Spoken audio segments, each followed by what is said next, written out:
அது கிருஷ்ணாபுரம் அப்படிங்கிற ஒரு அழகான கிராமம். ராத்திரி 1 மணி இருக்கும். ராமையாவும் அவனுடைய மனைவியான சீத்தம்மாவும் நல்ல தூக்கத்துல இருந்தாங்க. சரியா அந்த நடுராத்திரியில அவங்க வீட்டு கதவை யாரோ தட்டுற சத்தம் கேட்டுச்சு.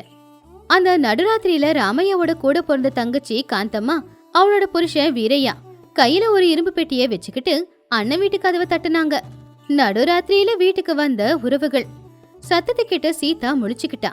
சீதா ராமையாவை எழுப்பி, ஏங்க, என்னங்க, யாரோ நம்ம வீட்டு கதவை உடைக்கிற மாதிரி சத்தம் கேக்குது. இந்த நடுராத்திரியில யாரு வந்திருக்காங்கன்னு தெரியலையே. ஒருவேளை திருடனுங்க யாராச்சும் திருட வந்திருப்பானுங்களோ? அப்ப ராமையா பொறுமையா எழுந்திருச்சு உக்காந்து, திருடனுங்க கதவை தட்டிட்டு உள்ள வர மாட்டானுங்க, உடைச்சிட்டு தான் வருவானுங்க. நீ விளக்க ஏத்தி வை, யாருன்னு போய் பார்க்கறேன்.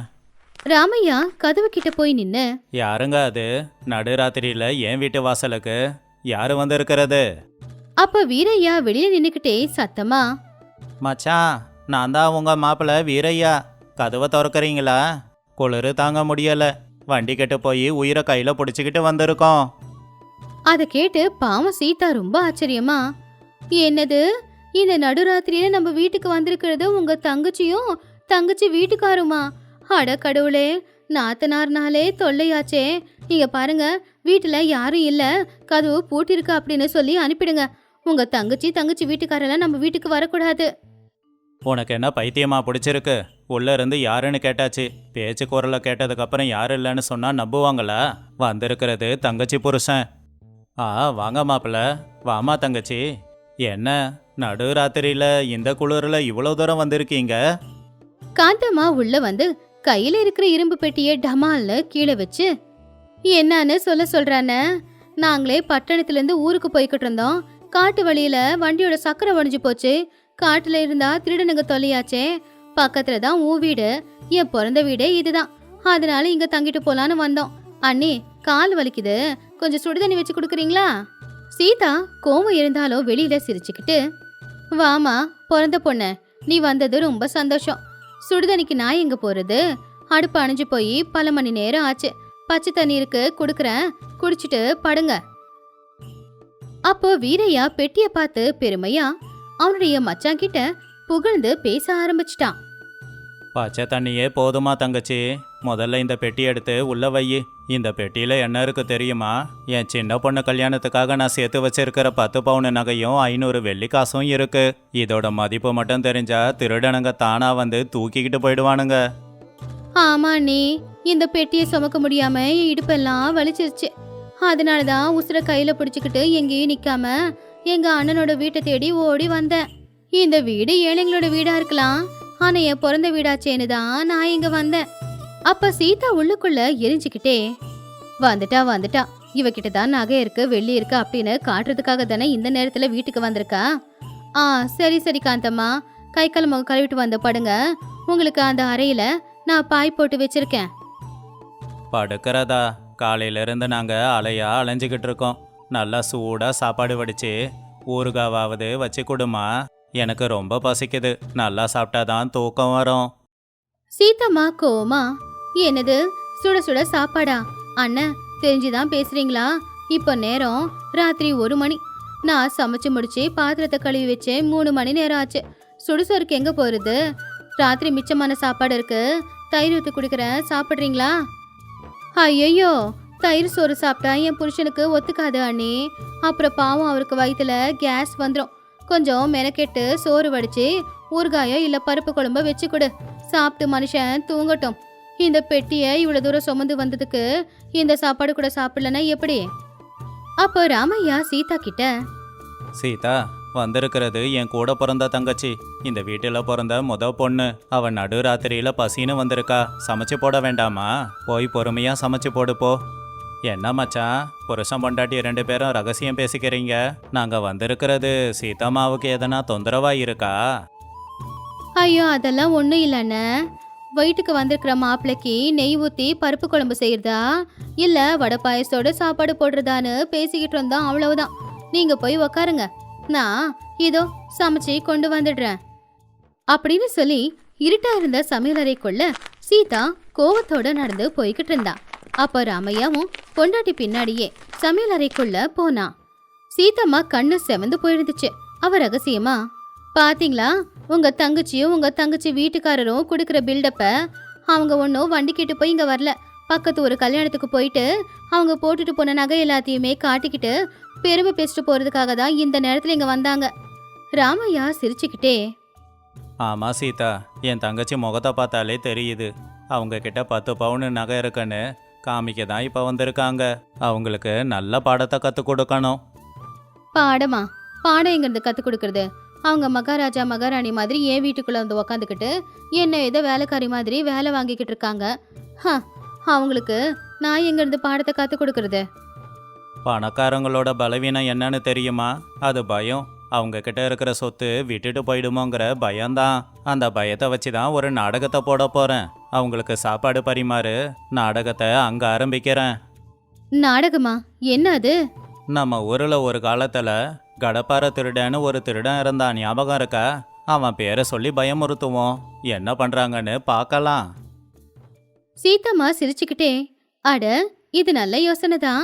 சரி சரி, இன்னைக்கு அவங்களுக்கு பாடத்தை கத்து கொடுக்கலாம். நான் சமைச்சு எடுத்துட்டு வரேன், நீங்க போய் உட்காந்து பேசிக்கிட்டு இருங்க. அப்படி புருஷ பொண்டாட்டி சேர்ந்து ஒரு திட்டத்தை போட்டாங்க. சமையலும் முடிஞ்சது. வீரையா காந்தம்மா 2 பேரும் வாழலைய முன்னாடி வச்சுக்கிட்டு உட்காந்துக்கிட்டு இருந்தாங்க. அப்போ சீதா அவங்க 2 பேருக்கும் தட்டுல சாப்பாடு பரிமாறினா. தங்கச்சி, என்ன இருந்தாலும் உன் கை பக்குவமே பக்குவம் தான். பட்டணத்தில் சாப்பிட்டு சாப்பிட்டு நாக்கு சேர்த்து போச்சு. திடீர்னு ராமையாவோட முகத்துல ஒரு பயம். அவன் சுத்தி எல்லாம் பார்த்து, மச்சான் மெதுவா பேசு, அதிகமா சத்தம் போடாத, யாராவது கேட்டுட்டா ஆபத்து. அப்ப காந்தம்மா சாப்பாடு கூட சாப்பிடாம, ஏன் அண்ணன், யாரு என்ன கேட்டுற போறாங்க? இங்க யாருக்குள்ளயாவது சண்டையா? அப்படி இல்லம்மா, ராத்திரி நேரம் நீ இவ்வளோ தங்கத்தை எடுத்துக்கிட்டு என் வீட்டுக்கு வந்ததே தப்பு. நேத்து தான் பக்கத்து ஒரு ஜமீன்தார் வீட்டில் அந்த கடப்பார திருடன் வேலையை காட்டியிருக்கான். வீரையா அதை கேட்டு, கடப்பார திருடனா? அவன் யாரு? ஐயோ அண்ணன், அவன் பேரை சத்தமா சொல்லாதீங்க. அவன் பேரை கேட்டாலே எனக்கு உடம்பெல்லாம் நடுங்கும். அவன் திருடங்களையே திறமையான திருடன். ஜமீன்தார் வீட்டுல நகை இருக்குன்ற விஷயத்தை கேள்விப்பட்டு ராத்திரியோட ராத்திரியா போய் பெட்டியை உடைச்சிட்டு நகை மொத்தத்தையுமே எடுத்துக்கிட்டு போயிட்டானா. குறுக்க யாராவது போனா அவங்க காதை வெட்டிடுவானா. காந்தம்மா அதை கேட்டு பயந்து போய், காதை வெட்டிடுவானா? அட கடவுளே! ஆமா காந்தம்மா, அவங்கிட்ட இன்னொரு திறமையும் இருக்கு. ராத்திரி நேரம் யார் வீட்லையாவது நெய்வாசத்தோட சமையல் பண்ணா அந்த வீட்டுக்கு சொந்தக்காரங்க வந்திருப்பாங்க, அவங்க கிட்ட நகை இருக்கும்னு கண்டுபிடிச்சிடுவான். ஏதோ நீங்க வந்து நடு ராத்திரியில பசிக்குதுன்னு சொன்னதால நெய்யை போட்டு சமைச்சு கொடுத்துருக்கோம். இந்த வாசம் அவன் மூக்குக்கு போய் அவன் கண்டுபிடிப்பானோன்னு தான் பயமா இருக்கு. வீரையா பயந்துகிட்டே, ராமையா, நீ உண்மையை தான் சொல்றியா? எங்க கிட்ட 10 பவுன் நகை வேற இருக்கு. அவனுக்கு தெரிஞ்சு போயிருக்குமா? பொண்ணோட கல்யாணத்துக்கான நகை போனா அவ்வளவுதான். அட நீங்க வேற என்ன, நகை போனா போகுது, உசுறு முக்கியம் இல்லையா? அவன் வந்தானா அவன்கிட்ட அந்த பெட்டியை அப்படியே கொடுத்துருங்க. உசுறு இருந்தா பணம் சம்பாதிச்சுக்கலாம். ஐயோ அண்ணன், நான் கொடுக்க மாட்டேன். அது என் பொண்ணோட நகை. உங்க வீட்டுக்கு வந்தா இவ்வளவு ஆபத்துன்னு எனக்கு தெரியாம போச்சே. ஏங்க இப்ப என்ன பண்றது? அவன் வந்தா என் காதை வெட்டிடுவானா? எனக்கு ரொம்ப பயமா இருக்குங்க. மச்சான், நீங்க பயப்படாதீங்க. உங்க உயிரை காப்பாத்துற பொறுப்பை நான் எடுத்துக்கிறேன். நீங்க அந்த பெட்டியை இங்கே வச்சுட்டு அந்த மாட்டுக்கொட்டையில போய் ஒளிஞ்சுக்கோங்க. அவன் பொதுவா வீட்டுக்குள்ள தான் வருவான். ஆளு யாரும் இல்லைன்னு தெரிஞ்சா அவன் அப்படியே போயிடுவான். எல்லாம் தப்பிச்சிடும். ராத்திரியில் மாட்டுக்கொட்டகையில் தூக்கம். என்ன மாட்டுக்கொட்டகையா? இந்த நேரத்துல அங்கய்யா? அங்க கொசு வேற இருக்குமே, மாட்டு சாணம் வேற இருக்கும். சீதம்மா பதட்டமா இருக்கிற மாதிரி, கொசு கடிச்சா என்னென்ன, கொஞ்சம் ரத்தம் போகும். அவன் வந்து காதை வெட்டினானா நிறைய ரத்தம் போகுமே. உசுரை விட உங்களுக்கு இந்த கொசு கடிதான் பெருசா போச்சா? சொல்றல, போங்க போங்க. புருஷ பொண்டாட்டி 2 பேரும் யோசிச்சுக்கிட்டு இருக்கும்போது ராமையா அவன் பக்கத்துல இருந்த ஒரு பித்தளை பக்கிட்ட ஓங்கி எட்டி ஒரு உதவுச்சான். அது விழுந்து டங் டங் அப்படின்னு சத்தம் கேட்டுச்சு. ஐயோ, அவன் வரான் போலையே. மச்சான் ஓடு மச்சான். அப்ப காந்தம்மா அதை கேட்டு, ஐயோ என் பொண்ணோட நகை. அப்ப வீரையா பொறுமையா காந்தம்மா வாய மூடி அவ கைய பிடிச்சுக்கிட்டு வீட்டுக்கு பின்னாடி இருக்கிற மாட்டு கொட்டகைக்கு 2 பேருமே வேகமா ஓடி போயிட்டாங்க. அங்க இருட்டா இருந்துச்சு, ரொம்ப குளிராவும் இருந்துச்சு. மாட்டு சாணத்தோட நாத்தம் வேற. அப்போ வீரையா குளிர்ல நடுங்கிக்கிட்டு, ஐயோ கொசு கடிக்குதே, ஐயோ எனக்கு வலிக்குது, அந்த திருடன் வந்துட்டானா? என் காலெல்லாம் சாணி ஒட்டிக்குச்சிங்க. ஆனா என்ன பண்றது, அந்த திருடன் வந்தானா என் காதை வெட்டிடுவானே. உசுரை காப்பாத்திக்கிறதுக்கு இன்னைக்கு ராத்திரி மட்டும் இங்கேயே தங்கிட்டு விடிய காலையில எழுந்துச்சு ஊருக்கு ஓடி போயிடலாங்க. உள்ள ராமையா சீதா 2 பேரும் விழுந்து விழுந்து சிரிச்சாங்க. சீதா சிரிச்சுக்கிட்டே, ஏங்க சிரிச்சு சிரிச்சு வயிறு வலிக்குதுங்க. 10 பவுன் தங்கத்தை கொண்டு வந்தவங்க மாட்டு சாணத்துக்கு மேல போய் படுத்துக்கிட்டு இருக்காங்க. அவங்களுக்கெல்லாம் இப்படிதான் நடக்கணும். ஆமா சீதா, ஆனா பெட்டியை பார்த்தா அவ்வளோ கனமா இல்லையே.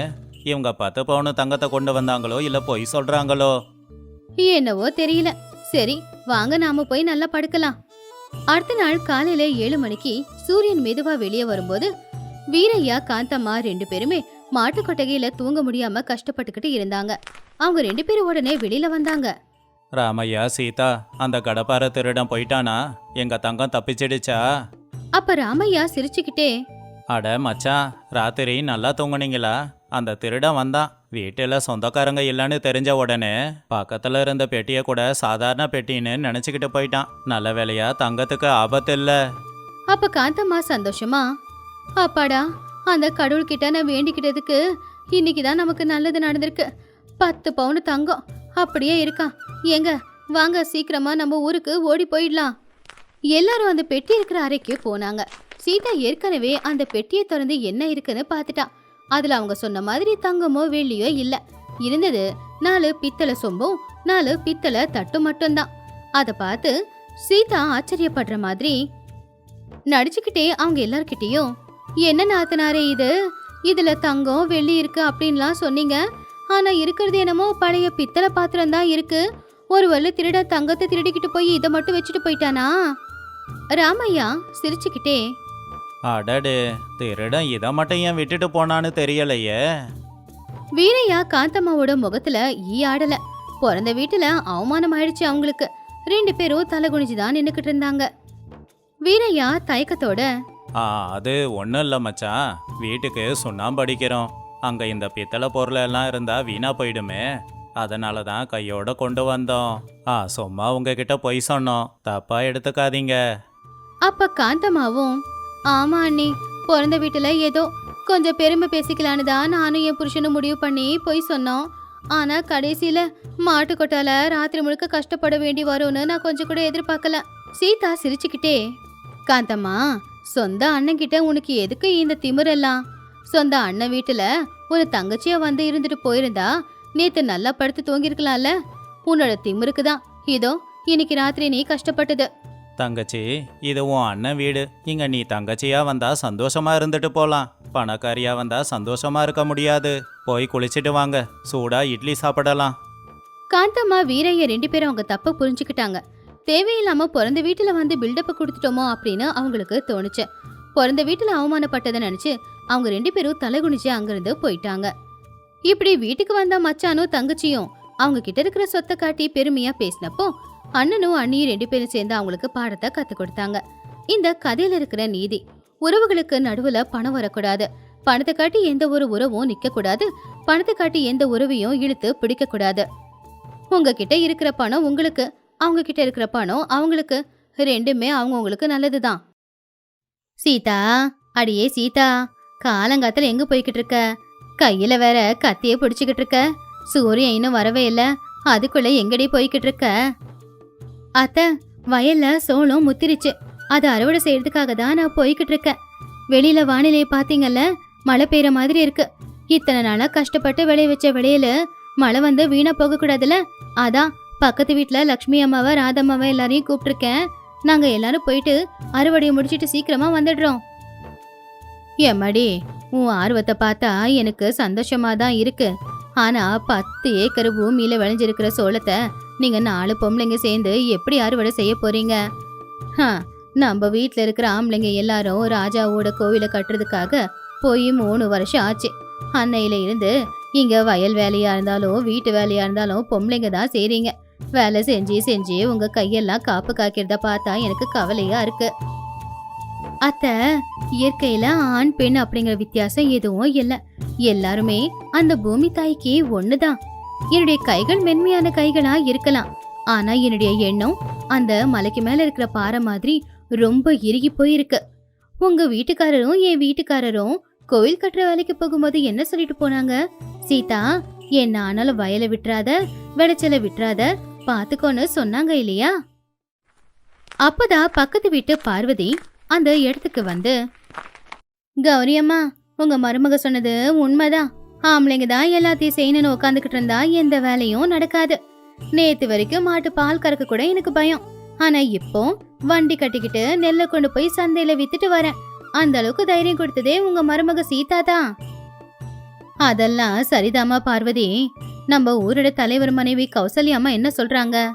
ஜமீன்தாரோட ஆளு ருத்ரையா இருக்கானே, அவன் வரி வசூல் பண்றதுக்கு வந்துகிட்டு இருக்கானாமே. ஆம்பளைங்க இல்லாத ஊருன்னு நினைச்சு அவன் நம்மள மட்டமா நினைப்பானோன்னு எனக்கு பயமா இருக்கு. அவெல்லாம் ஒரு ஆளுன்னு அவனுக்கு பயப்படுறீங்களா அத்தை? அவனாவது அவன் ஜமீன்தாராவது நியாயமா என்ன கேக்குறாங்களோ அந்த வரியை தான் கட்டுவோம். அதை தாண்டி ஒரு விதை கூட கொடுக்க மாட்டோம். நான் காலையிலேயே பால் கறந்து பால் காய்ச்சி வச்சுட்டேன். நீங்க அப்புறமா சூடு பண்ணி குடிச்சுக்கோங்க. நான் கைனிக்கு போயிட்டு வந்துடுறேன். அதுக்கப்புறமா ஊர் பஞ்சாயத்துல ஊர் தலைவியான கௌசல்யா, சீதா, பார்வதி, லக்ஷ்மி எல்லாரும் வந்தாங்க. எல்லாரும் நல்லா இருக்கீங்களா? நம்ம ஊர்ல இருக்கிற ஆம்பளைங்க எல்லாரும் கோவில் கட்டுற வேலைக்கு போய் 3 வருஷம் ஆச்சு. இந்த 3 வருஷத்துல நம்ம வயல் எதுவுமே காஞ்சு போகல, விளைச்சல் விளையாம அது வெறிச்சோடியும் போகல. இது எல்லாத்துக்கும் காரணம் நாம தான். ஆனா நம்மளுக்கு இப்ப பெரிய பிரச்சனை வந்திருக்கு. அந்த ஜமீன்தாரோட கணக்கு புள்ள ருத்ரையா வரி வசூல் பண்ண வரான். இந்த தடவை வரிய டபுள் ஆக்கணும்னு சொல்லிருக்கான். என்னது, 2 மடங்கா? இது அநியாயம். எப்பவுமே விளையிற 10 மூட்டை நெல்லுக்கு 1 மூட்டை நெல்ல வரியா கொடுப்போம். இப்ப 2 மூட்டை நெல்ல வரியா கொடுக்கறதுனா இது ரொம்ப பெரிய அநியாயம். அததான் நானும் சொல்லிக்கிட்டு இருக்கேன் லக்ஷ்மி. நாம பொம்பளைங்க மட்டும்தானே இருக்கோம், அவன் ஆம்பளல்ல. அதான் மிரட்டி வரி வசூல் பண்ண வந்துகிட்டு இருக்கான். ஆனா என்ன ஆனாலும் சரி, அவன் கேக்குற வரிய நாம கொடுக்க கூடாது. கௌசல்யம்மா, நீங்க அனுமதி கொடுத்தா நான் ஒரு விஷயம் சொல்லவா? வரிய அதிகமாக்குறதுக்கு அவனுக்கு உரிமை எதுவும் இல்ல. எனக்கு தெரிஞ்சு ஆம்பளைங்க இல்ல, அதனால பொம்பளைங்களை ஏமாத்திடலான்ற எண்ணத்தோடு தான் அவன் வரான். லக்ஷ்மி அக்கா, நீங்க கணக்கு வழக்கு எல்லாத்தையுமே சரியா வச்சுக்கோங்க. என்ன ஆனாலும் சரி, அவனை எதிர்த்து நாம எனக்கு போராடியே ஆகணும். உண்மைதான் சீதா, ஆனா அவன் ரொம்ப மோசமானவன். அதிகாரத்துல இருக்கானே, நாம சொல்றதை எதுவுமே கேட்க மாட்டானே. நாம நியாயமா இருக்கும்போது எந்த அதிகாரத்தாலையும் நம்மள எதுவுமே செய்ய முடியாது இல்லம்மா. நம்ம கண்ணுல பயம் இருக்க கூடாது. பயம் இல்லாம தைரியமா இருந்தாதான் அவனும் அமைதியா இருப்பான். அப்பதான் அந்த இடத்துக்கு ருத்ரையா வந்தான். அவன் முகத்துல ஒரு திமிரு அகங்காரமும் தெளிவா தெரிஞ்சுது. ஓஹோ, என்ன இது? பஞ்சாயத்துல வெறும் புடவை மட்டும்தான் தெரியுது, ஒரு வேட்டி சட்டைய கூட காணமே. என்னம்மா கௌசல்யாம்மா, எப்படி இருக்கீங்க? உங்க ஊர் ஆம்பளைங்க எல்லாரும் மண்ணு சுமக்க போயிருக்காங்களா? அப்படின்னா யாரு விவசாயம் செய்யறது? உங்க எல்லாரோட பட்டு புடவையும் சேத்துல வீணா போகல? ருத்ரையா, இந்த நெக்கல் பேச்செல்லாம் இங்க வேண்டாம். ஆம்பளைங்க இல்லன்றதுக்காக எங்க ஊர்ல விவசாயம் நடக்காம இல்ல, பொம்பளைங்க நாங்க யாரும் சும்மாவும் இல்ல. நீ என்ன விஷயத்துக்காக வந்தியோ அந்த விஷயத்த பத்தி மட்டும் பேசிட்டு போ. ருத்ரையா சிரிச்சுக்கிட்டே, அததாம்மா நானும் கேட்க வந்திருக்கேன். நீங்க எல்லாரும் பொம்பளைங்க, உங்களுக்கு விவசாயத்தை பத்தியும் கணக்கு வழக்க பத்தியும் என்ன தெரியும்? இந்த 3 வருஷம் இங்க விளைஞ்ச விளைச்சல் எதுவுமே கணக்குல சேராது. அதனால தான் ஜமீன்தார் ஐயா 2 மடங்கு வரிய போட சொல்லியிருக்காரு. இப்போ உங்க விளைச்சல்ல பாதி எங்களுக்கு சொந்தம், அப்படி இல்லைன்னா வயல் எல்லாத்தையும் ஜப்தி பண்ண சொல்லியிருக்காரு. அப்போ சீதா தைரியமா, ஏ ருத்ரையா, ஜமீன்தார் தான் சொன்னதா சொல்ற. ஆனா அதுக்கு அத்தாச்சி எதுவுமே இல்லையே. ராஜா காலத்துல அப்பவே சொல்லிட்டாங்களே இவ்வளவுதான் வரி அப்படின்னு. அந்த வரியை நீ மாத்தினா நாங்க கொடுக்கணுமா? அப்படி நீ மாத்தினா நாங்க கொடுக்க முடியாது. யாருடி நீ இவ்வளோ திமிரா பேசிக்கிட்டு இருக்க? என் முன்னாடி நின்று பேச இந்த ஊர் ஆம்பளைங்களே பயப்படுவாங்க. இதில் மஞ்சளையும் குங்குமத்தையும் பூசிக்கிட்டு புடவைய கட்டிக்கிட்டு வந்து நீ எல்லாம் என் முன்னாடி தைரியமா நின்று பேசுறியா?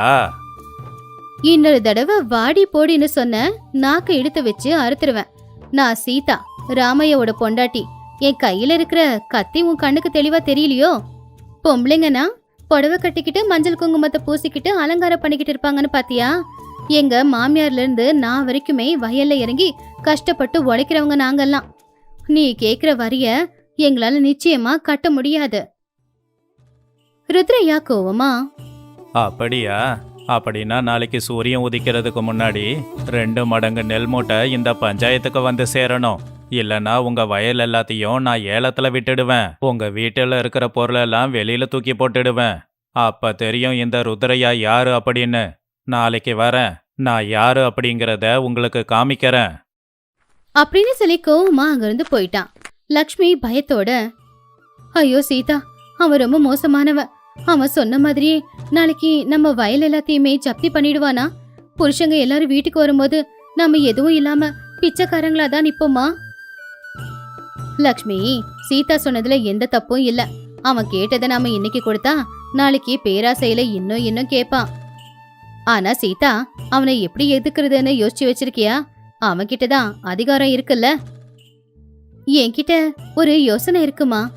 இத்தனை நாள் நாம என்ன விவசாயம் செஞ்சோம், என்ன விளைய வச்சோம், இதெல்லாம் கணக்கு வழக்கம் இருக்குல்ல லக்ஷ்மி அக்கா? எல்லாம் இருக்கு சீதா. எப்போ எவ்வளவு விளைச்சல் வந்தது, எவ்வளவு நாம வித்தோம், எல்லாமே ஒவ்வொரு ரூபாயும் கணக்குல இருக்கு. அப்படின்னா அந்த கணக்கு புத்தகத்தை எடுத்துட்டு வாங்க. 10 வருஷமா நம்ம கட்டிக்கிட்டு இருக்கிற அந்த வரி சீட்டையும் கொண்டு வாங்க. இன்னைக்கு ராத்திரி நாம யாரும் தூங்கவே கூடாது. அந்த ருத்ரையா வரின்னு சொல்லி நம்மள எவ்வளவு ஏமாத்திருக்கான்றத பாக்கணும். அவன் ஜமீன்தார் பேரு சொல்லி கொள்ளையடிச்சுக்கிட்டு இருக்கான்.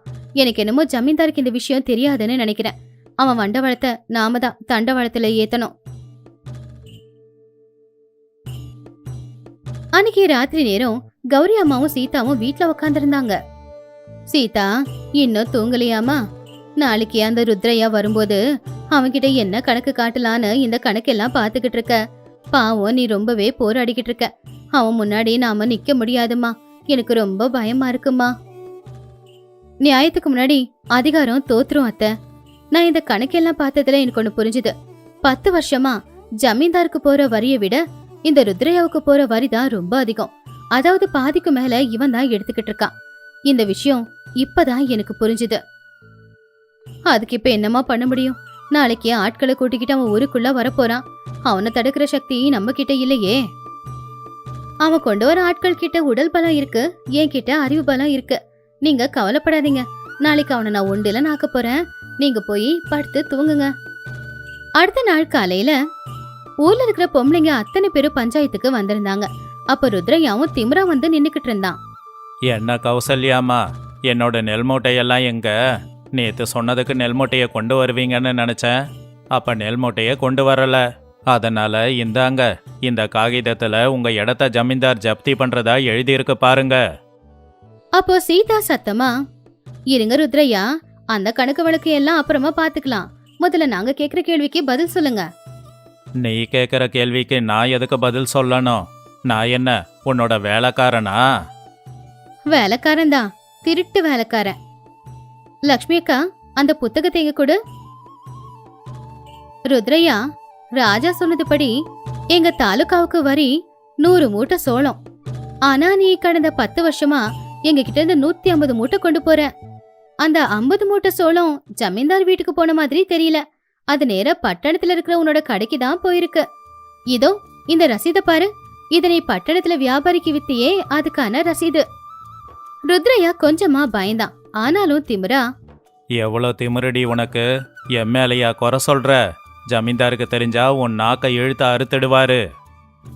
சீதா சிரிச்சுக்கிட்டே, ஜமீன்தாருக்கு தெரிஞ்சுதான் செஞ்ச ருத்ரையா. நேத்தே எங்க அன்னபூர்ணம்மாவோட புள்ள பட்டணத்துக்கு போய் இந்த ரசீது எல்லாத்தையும் வாங்கி நேரா ஜமீன்தார் கிட்ட கொண்டு போய் கொடுத்துட்டு வந்துட்டான். இப்போ நீ பண்ண இந்த ஊழல் எல்லாமே ஜமீன்தாருக்கு தெரிஞ்சு போச்சே. ருத்ரையா ரொம்ப பயந்து போய், இதெல்லாம் பொய் சொல்லி என்ன பயமுறுத்த பாக்குறீங்களா? இப்பவே எல்லாத்தையும் எடுத்துக்கிட்டு போறேன். கௌசல்யம்மா கம்பீரமா, நீ ஒரு அடி எடுத்து முன்னாடி வச்சாலும் ஜமீன்தாரோட ஆட்கள் உன்னை அடிச்சு கொண்டு போக வந்து நின்னுக்கிட்டு இருக்காங்க. கொஞ்சம் அங்க பாரு. அப்பதான் மரத்துக்கு பின்னாடி இருந்து 2 காவலாளிங்க வெளியில வந்தாங்க. ருத்ரையா அவங்கள பார்த்து பயந்தே போயிட்டான். ருத்ரையா, ஆம்பளைங்க இல்லாத ஊருக்கு வந்து இங்க இருக்கிற பொம்பளைங்களை எல்லாரையும் மிரட்டி 2 மடங்கு அதிகமா இவங்க கிட்ட வரி வசூல் பண்ண பாக்குறியா? நீ பண்ண தப்பு எல்லாமே ஜமீன்தாருக்கு தெரிஞ்சு போச்சு. உன்னோட சொத்தை இந்த ஊருக்கு தான் எழுதி கொடுக்க போறாரு. வா, உன்னை நாங்க கைது பண்றோம். ருத்ரையா அவமானப்பட்டு தலகுனிஞ்சு நின்னான். சீதா, உன்னை பொம்பளைன்னு நினைச்சேன். ஆனா உன் அறிவுக்கு முன்னாடி நானே தோத்து போய் நிக்கிறேன். காவலர்கள் அவனை இழுத்துக்கிட்டு போயிட்டாங்க. ஊர்ல இருக்கிற பொம்பளைங்க எல்லாருமே ரொம்பவும் சந்தோஷப்பட்டாங்க. சீதா, என் வீட்டு மகாலட்சுமிமா நீ. இன்னைக்கு உன்னால நம்ம குடும்பம் மட்டும் இல்லம்மா, இந்த ஊர்ல இருக்கிற அத்தனை குடும்பமும் சந்தோஷமா இருக்கு. உன்னை பார்த்தா எனக்கு ரொம்ப பெருமையா இருக்கு. அத்தை, இதுல நான் எதுவுமே தனியா பண்ணல. நீங்க எனக்கு கொடுத்த தைரியம். நான் கொஞ்சமா யோசிச்சேன். லக்ஷ்மி அக்காவோட கணக்கு வழக்கு சரியா இருந்துச்சு. கௌசல்யா அம்மாவோட தலைமையும் சரியா இருந்துச்சு. நீங்க எல்லாரும் எனக்கு துணையா இருந்ததுனாலதான் நான் இத செய்ய முடிஞ்சது. நம்ம கையை தொடப்பு பிடிச்சி பெருக்கிற கைதான். ஆனா தேவைப்பட்டா அந்த தொடப்பமே ஆயுதமாகும்ல. பாவம், அது அந்த ருத்ரையாவுக்கு தெரியாது போல. சரியா சொன்ன சீதா. பொம்பளைங்கன்னா கிள்ளு கீரைன்னு நினைச்சுக்கிட்டு இருக்கிற இந்த ஆம்பளைங்களுக்கு இன்னைக்கு பொம்பளைங்கன்னா தெய்வ சக்தி அப்படின்னு நாம நிரூபிச்சிருக்கோம். இந்த 3 வருஷமா நாம பட்ட கஷ்டம்தான் நம்மள இன்னும் உறுதியாக்கி இருக்கு. ஆமாமா, நம்ம வீட்டுல ஆம்பளைங்க இருக்கிற வரைக்கும் பொம்பளைங்க நாம ஒருத்தங்க மேல ஒருத்தங்க பழி போட்டுக்கிட்டு திட்டிக்கிட்டு இருப்போம். ஆனா இப்போ ஒற்றுமையா இருக்கும். இந்த ஒற்றுமை தான் நம்மளுடைய பலமே. ஆமா, இப்ப ஜமீன்தாரு ருத்ரையோட சொத்தை நம்ம ஊருக்கு கொடுக்கறேன்னு சொல்லிருக்காரு இல்லையா? அதை வச்சு நாம என்ன பண்ண போறோம்? சீதா, நீயே சொல்லு. அந்த பணத்தை வச்சு நம்ம ஊருக்கு நாம என்ன பண்ணலாம்? அப்ப சீதா யோசிச்சு பார்த்துட்டு, ஆமா, நம்ம ஊர்ல இருக்கிற ஆத்துல தண்ணி அதிகமா தான் இருக்கு. ஆனா மழை பெஞ்சாதான் அதிகமா இருக்கு. வெயில் வந்தா காஞ்சு போயிடுது. விவசாயத்துக்கு தண்ணி வசதி இருக்க மாட்டேங்குது. இந்த பணத்தை வச்சு நாம குளத்தை தூர்வார்னா நல்லா இருக்கும். அப்போ தண்ணிய அதிகமா சேமிக்கவும் முடியும். நம்ம வீட்டுக்காரங்க வரும்போது ஊரே நந்தனவனமா இருக்கும். சரியா சொன்ன சீதா. நாளைக்குல இருந்து நாம வேலைய ஆரம்பிச்சிடலாம். யாருக்காகவும் காத்திருக்க வேண்டாம். பொம்பளைங்க நாமளே சேர்ந்து இந்த வேலையை பாத்துடலாம். இப்படியே சில நாட்களும் போச்சு. மழைக்காலம் வந்துச்சு. ஆத்துல தண்ணி அதிகமா இருந்துச்சு. விவசாயத்துக்கு தண்ணிக்கு பஞ்சம் எதுவுமே இருக்கல. ஒரு நாள் சாயந்தர நேரம் கௌரி அம்மா வெளியில உட்காரும் போது ஒரு மாட்டு வண்டி வந்து நின்னுச்சு. அதுல இருந்து சீதாவோட புருஷன் ராமையா, கௌசல்யா அம்மாவோட புருஷன், பார்வதியோட புருஷன்னு ஊர்ல இருக்கிற அத்தனை ஆம்பளைங்களும் 3 வருஷத்துக்கு அப்புறமா ஊருக்கு வந்திருந்தாங்க. என்னம்மா, எப்படி இருக்க? ஆமா, சீதா எங்க? எப்பா ராமையா, வந்துட்டியாப்பா? 3 வருஷம் ஆச்சு என் பிள்ளைய கண்ணார பாத்து. சீதா கை நில இருக்காப்பா, அறுவடை செஞ்சுக்கிட்டு இருக்கா. போய் பாரு. கௌசல்யா அம்மா புருஷன் சிவையா, கௌசல்யா, நாங்க இல்லாத இந்த 3 வருஷத்துல இந்த ஊரே வறண்டு போய் விரிச்சோடி இருக்கோன்னு நினைச்சோம். ஆனா பச்சை பசேல்னு இருக்கு. வர வழியில பார்த்தேன், ஆறு நிறைய தண்ணி ஓடுதே. எல்லாரும் இந்த 3 வருஷத்துல அப்படி என்னத்தை தான் பண்ணீங்க? கௌசல்யா அம்மா பெருமையா, எந்த ஜமீன்தாரும் இந்த வேலைய பார்க்கல. இந்த ஊர்ல இருக்கிற எல்லா பொம்பளைங்களும் சேர்ந்துதான் இந்த வேலைய பார்த்திருக்கோம். நீங்க போயிட்டீங்கன்னு நாங்க கைய கட்டிக்கிட்டு உட்காருவோன்னு எதிர்பார்த்தீங்களா? அதுதான் இல்ல. உங்களையும் தாண்டி நாங்க எல்லாத்தையும் செஞ்சு வச்சிருக்கோம். ராமையா நேரா வயல்கிட்ட போனா. சீதா. சீதா புருஷனை பார்த்த கண்ணுல கண்ணீரோட, ஏங்க நீங்க வந்துட்டீங்களா? கோயில் கட்டுற வேலை முடிஞ்சுதா? முடிஞ்சிடுச்சு சீதா. நான் போகும்போது இருந்த ஊரே வேற, திரும்பி வரும்போது இருக்கிற ஊரே வேற. உன்கிட்ட கூட மாற்றம் தெரியுது. உன்னோட அப்பாவித்தனம் போய் இப்ப ரொம்ப தைரியமா இருக்கியே. சீதா சிரிச்சுக்கிட்டே, பிரச்சனை வரும்போது பொம்பளைங்க எல்லாரும் மூளையில பயந்து போய் உட்காரக்கூடாதுல்ல. நீங்க எல்லாரும் போயிட்டீங்கன்னா நாங்க அப்படி உக்காந்தா நம்ம குடும்பம் என்ன ஆகுறது? அதனாலதான் பொம்பளைங்க எல்லாரும் தைரியமா களத்துல இறங்கி வேலையை பார்த்தோம். சீதா, வழியில எல்லாரும் உன்னை பத்தி தான் பேசிக்கிட்டு இருந்தாங்க. சீதா மட்டும் இல்லைன்னா இன்னைக்கு எல்லாரும் இவ்வளோ சந்தோஷமா தைரியமா இருந்திருக்க முடியுமான்னு பேசிக்கிட்டு இருக்காங்க. எனக்கு ரொம்ப பெருமையா இருக்கு. இத்தனை நாளா பொம்பளைங்கன்னா வீட்டு வேலை செய்ய மட்டும்தான் லாயகன்னு நினச்சிக்கிட்டு இருந்தேன்.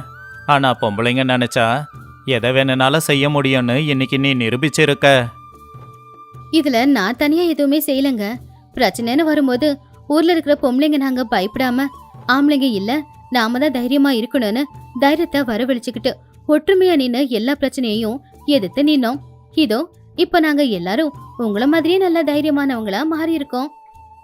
அப்பதான் கௌரி அம்மா அங்க வந்து, ஆமாப்பா ராமையா, உன் பொண்டாட்டியாலதான் இப்ப ஊரே பச்சை பசேல்னு இருக்கு. அவ மட்டும் இல்லன்னு வச்சுக்கியேன், நம்ம வயல்ல நாம இப்படி நின்னு பேசிக்கிட்டு இருக்க மாட்டோம். ஆம்பளைங்களே இல்லாத கிராமம்னு எல்லாரும் இளக்காரமா பார்த்தாங்க. ஆனா ஏன் மருமகளால யாருமே இங்க வர பயப்படுறாங்கடா. ஊஜனுங்க எல்லாருமே ஒன்னா சேர்ந்தாங்க. எல்லாரும் முகத்திலயும் ஒரு சந்தோஷம் தெரிஞ்சுது.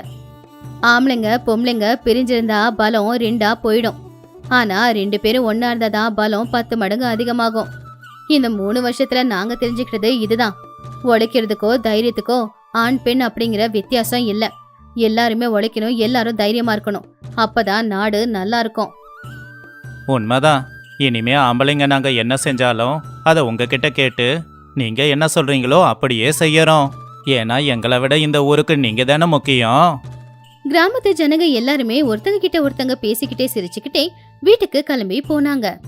இந்த கதையில இருக்கிற நீதி என்னன்னா, பெண்கள் அப்படின்னா வீட்டு வேலைக்கு தான் அவங்க லாயக்கு அப்படின்னு நினைக்கிறவங்களுக்கு, பெண்கள் நாங்க அதுக்கு மட்டும் இல்ல, பெண் நினைச்சா எது வேணும்னாலும் சாதிக்க முடியும் அப்படின்னு சீதா நிரூபிச்சிருந்தா. பெண்களை ஈஸியா ஏமாத்திரலாம், அவங்கள ஈஸியா நாம அடக்கிடலாம் அப்படின்னு நினைக்கிற ஆம்பளைங்க முன்னாடி பொம்பளைங்க கிள்ளுக்கீரை இல்ல அப்படிங்கறத பொம்பளைங்க தான் நிரூபிக்கணும்.